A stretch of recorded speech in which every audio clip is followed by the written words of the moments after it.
Bonjour, bienvenue dans les témoignages de Créalliance, des témoignages d'acteurs et actrices culturelles qui ont un message à vous transmettre. Aujourd'hui, c'est Viviana qui vient nous parler de Melon Création. Melon Création, ce sont des linogravures et des broderies. Viviana est une femme artiste venue d'Argentine. Elle est aujourd'hui installée à Bayonne, au Pays Basque.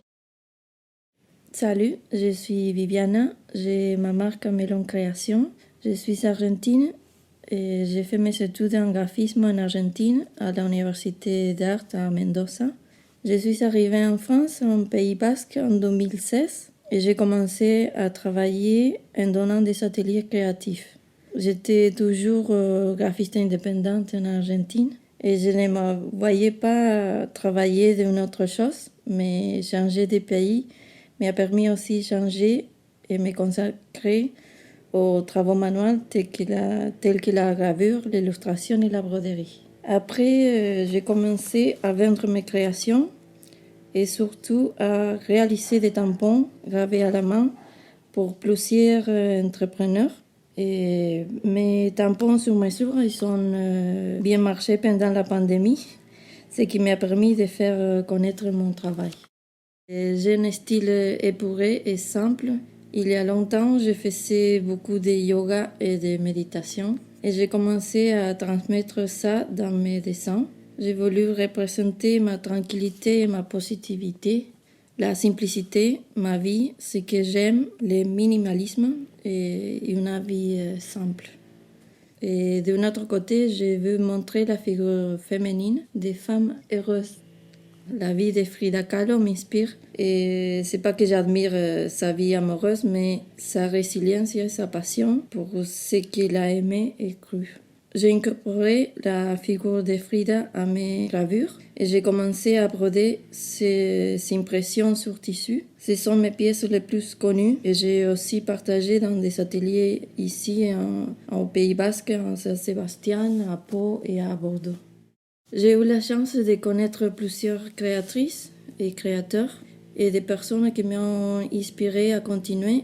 Et j'ai la chance aussi de participer à des expositions et salons ici au Pays Basque et à Toulouse. Ma dernière exposition était à la librairie chez Simone où j'ai présenté mes linogravures. Et la gravure est ma technique d'impression préférée. Et j'adore les contacts avec les linos, la gomme, les encres et les papiers. Et c'est tout un procès à la main qui pour moi a du sens, c'est mon art.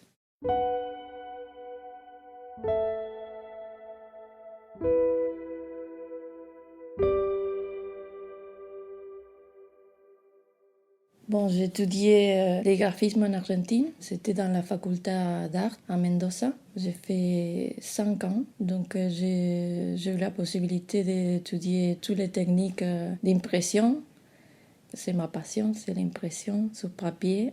Et j'ai continué avec la gravure parce que j'aime bien l'impression à la main. Et après, j'ai travaillé toujours en graphisme. En Argentine, j'étais toujours indépendant, mais toujours dans les milieux de la communication, du graphisme. Et quand je suis arrivée ici en France, j'ai commencé à donner des ateliers parce que moi, j'avais pas de travail.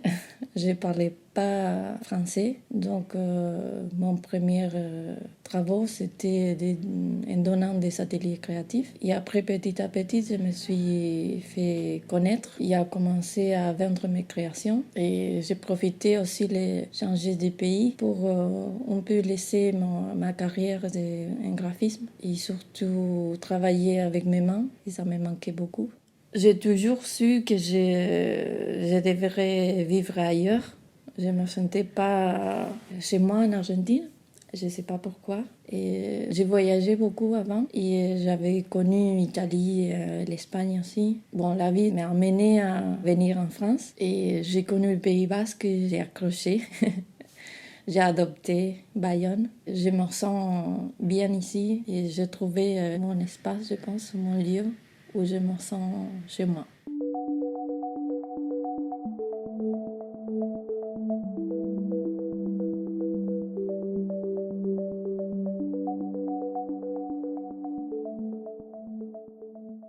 Comme je suis passionnée en fait du papier et de l'illustration aussi et la reproduction de mes dessins.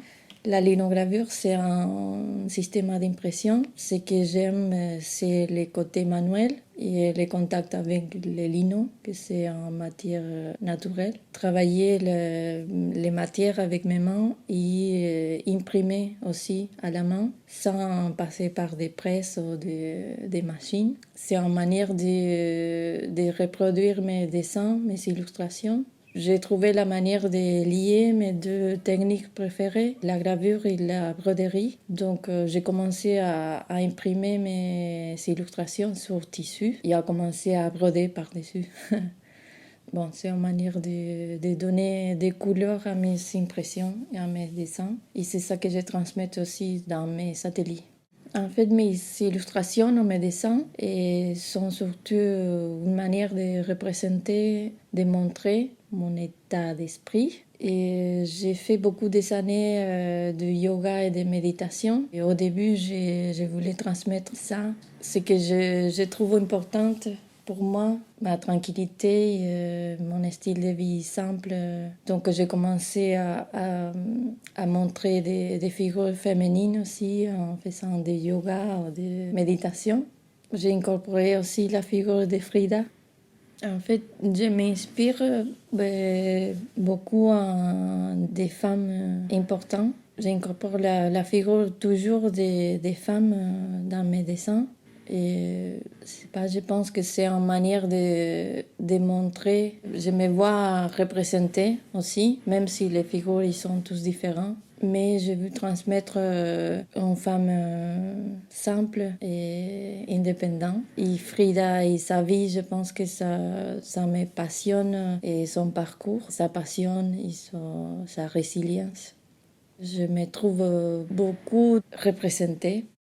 Au début, quand je suis arrivée en France, je ne parlais pas forcément bien français et j'avais décidé de changer mon métier, pas totalement, mais je voulais plutôt me consacrer à des travaux manuels et travailler avec mes mains. J'avais envie de partager aussi mes connaissances. C'était une manière de connaître des gens aussi, ici à la région. Ça m'a permis de faire des amis aussi, d'apprendre le français aussi et de me faire connaître pour après vendre mes créations. J'ai commencé après à faire des salons, des expositions et des marchés des créateurs. Et ça m'a plu beaucoup de partager l'ambiance que ça se donne dans les ateliers. Les gens, ils prennent du temps pour soi. Toujours, il y a une ambiance détendue. Je me sens bien en partager mon savoir-faire. À la base, je suis graphiste, donc mon style c'est plutôt épuré et simple. Et c'est un peu la nature aussi qui m'inspire. Donc j'ai toujours des formes organiques, naturelles, florales. J'adore les baleines. Je ne sais pas pourquoi, mais la mer et les baleines, je trouve puissantes. Et voilà, les formes organiques. Mon idée, à chaque fois que je commence à dessiner, c'est plutôt transmettre le naturel. Il sort toujours des formes humaines ou végétales ou des animaux. Et c'est toujours un personnage, toujours la vie, je pense. Quelque chose de vivant. La première fois que j'ai incorporé la broderie sur mes linogravures, c'était sur une figure de Frida. Je l'ai partagée en fait dans des ateliers et ça a beaucoup plu. Je l'ai imprimé tellement de fois, je pense. J'ai commencé à être connue pour ces figures et c'est pour ça que je l'ai sur mon profil d'Instagram, comme ma marque. Je l'ai développé sur des sacs en tissu, dans des ateliers, dans des carnets, des cadres.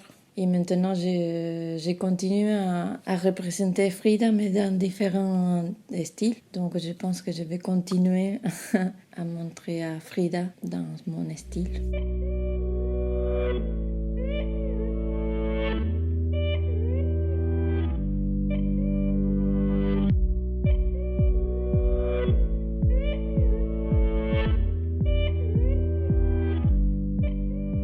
les noms Melon Création, c'est à partir de quand je suis arrivée en France. J'avais pas de travail, donc j'ai créé juste un compte Instagram pour commencer à partager mes créations que je faisais chez moi. Et en ce moment-là, j'ai mangé des melons. Et j'ai mis ces noms-là juste par hasard. Et en fait, après, ça a développé le compte, développé mon travail. Et j'ai resté sur ça. J'ai vu que les gens, ils reconnaissaient mon nom. Et c'était un peu mémorable, recordable. Et voilà, je n'ai jamais changé. Bon, j'ai pensé plusieurs fois à les changer, mais bon, les gens, ils reconnaissent les noms. Donc, peut-être un jour, je vais changer à Viviana. Voilà. Être derrière les noms, peut-être ça me donne un peu de protection. Et voilà, un jour, je vais changer. Bon, mon idée à futur, c'est un peu développer mon entreprise, d'être en fait connu ou être référent dans la région de la gravure, surtout les tampons gravés à la main. Et j'imagine Melon Création comme peut-être en boutique, je ne sais pas si physique ou virtuel, mais en tout cas où je peux montrer et partager ma passion, où je vends mes créations et que je sois reconnue et comme un référent dans la région, dans la gravure, l'illustration.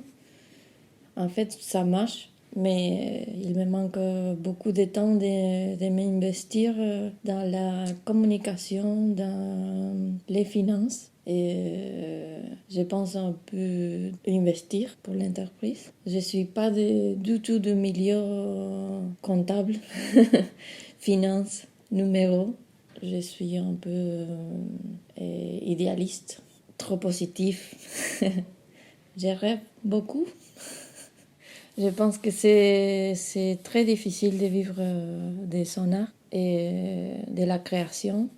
J'aimerais bien que Melon Création, ça se développe comme une entreprise et que ce soit en boutique physique ou virtuelle, que je puisse vendre mon art et surtout que partager ce que j'aime bien faire et pas réfléchir trop à ce que je peux vendre ou créer des choses pour vendre.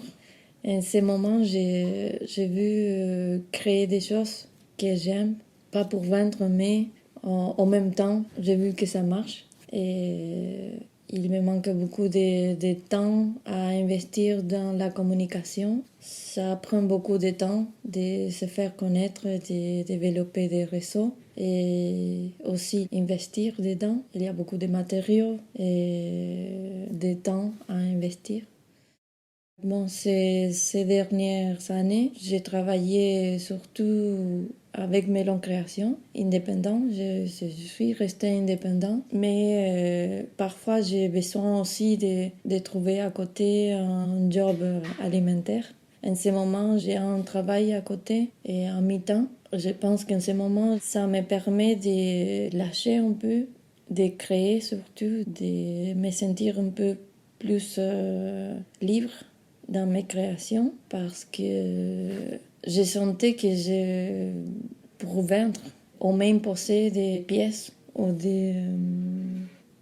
En fait, ce travail à mi-temps, ça m'a permis de lâcher un peu prise dans mes créations pour pas trop réfléchir à vendre parce que je me trouvais un peu fermée à savoir ou à faire ce que je pourrais vendre.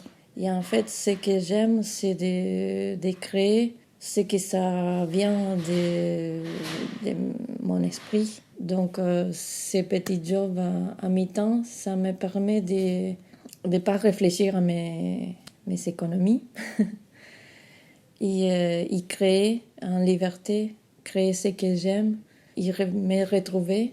Je pense que comme ça va sortir plus ma créativité en fait. Ça prend beaucoup de temps de trouver un style, de trouver un réseau. et j'ai pas envie de lâcher. Il y a 5 ans que je suis ici en France et j'ai commencé petit à petit avec mes longues créations et je pense que je ne vais pas arrêter. C'est juste qu'en ces moments, je les prends plus tranquillement.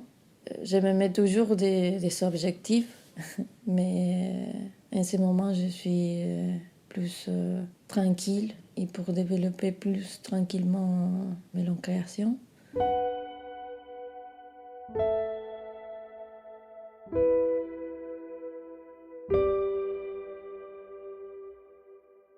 Si je devais donner un conseil, c'est de ne pas lâcher, de continuer, de rester soi-même, de créer ce qu'on aime.